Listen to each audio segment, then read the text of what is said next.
বাংলা সাহিত্যকে যিনি নতুনভাবে বিশ্ব দরবারে তুলে ধরেছিলেন তিনি হলেন কবিগুরু রবীন্দ্রনাথ ঠাকুর। আর এই কাজে তিনি যেমন পেয়েছিলেন বিশ্বকবির খেতাব, তেমনি পেয়েছিলেন পূর্ণতা। আজ ২৫শে বৈশাখ বিশ্বকবি রবীন্দ্রনাথ ঠাকুরের ১৬৪তম জন্মজয়ন্তী। ১৮৬০ সালের এই দিনে কলকাতার বিখ্যাত ঠাকুরবাড়িতে জন্ম নেন তিনি।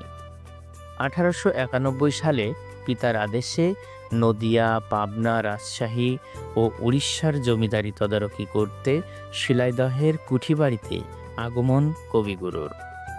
আর সেখানে বসেই তিনি গীতাঞ্জলি সহ অনেক কাব্যগ্রন্থ রচনা করেছেন। বিশ্বকবির জন্মজয়ন্তী উপলক্ষে কুঠিবাড়ির প্রাঙ্গণে বিশাল মঞ্চে পরিবেশিত হচ্ছে কবিতা ও নৃত্য এবং গান। ৩ দিনের এই উৎসব আনুষ্ঠানিকভাবে উদ্বোধন করেন সাংস্কৃতিক বিষয়ক উপদেষ্টা মোস্তফা সরোয়ার ফারুকী।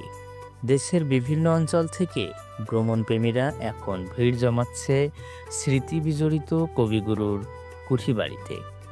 বিশ্বকবির পুকুর আঙ্গিনায় বসে গান, কবিতা আর নূপুরের শব্দে সাহিত্যের দুয়ারে বিভোর অনেকেই। কুঠিবাড়ির বাহিরের আঙ্গিনায় বসেছে গ্রামীণ মেলা, আর এ মেলায় ভিড় করছেন সকল বয়সী নারী পুরুষ।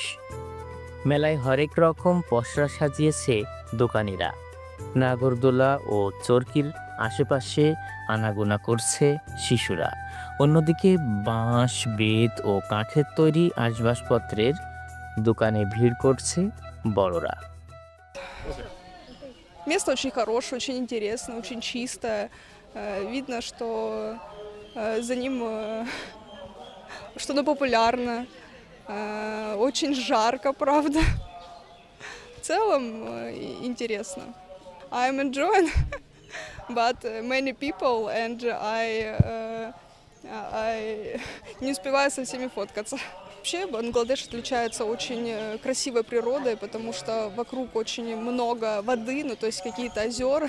আজকে যে অনুষ্ঠানটা হচ্ছে প্রতি বছরের নয়, আজকে আমি এসেছি দেখছি মোটামুটি লোক সমাগম এবং সব কিছুর মূল্যে ভালোই আছে। এবং সেই সঙ্গে লক্ষ্য করি যে পুরাতন দিনের যেসব বাংলার সাহিত্যের ভিতরে যে কথাগুলো আছে, রবীন্দ্রনাথ অনেক কথাগুলোই আমাদের সব সময় নিত্য প্রয়োজনীয় হিসেবে কাজ করে।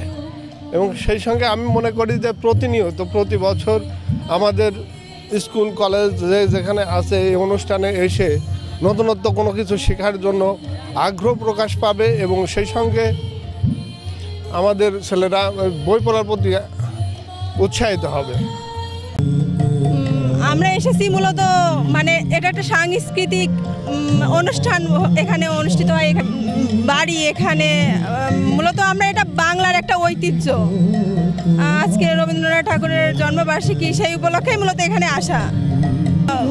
মানে মানে আমাদের জন্য রবীন্দ্রনাথ ঠাকুরের মানে আমরা যা পেয়েছি সেটা আমরা দেখতে পারি, বুঝতে পারি, সেটার অনুভূতি তো অবশ্যই ভালো।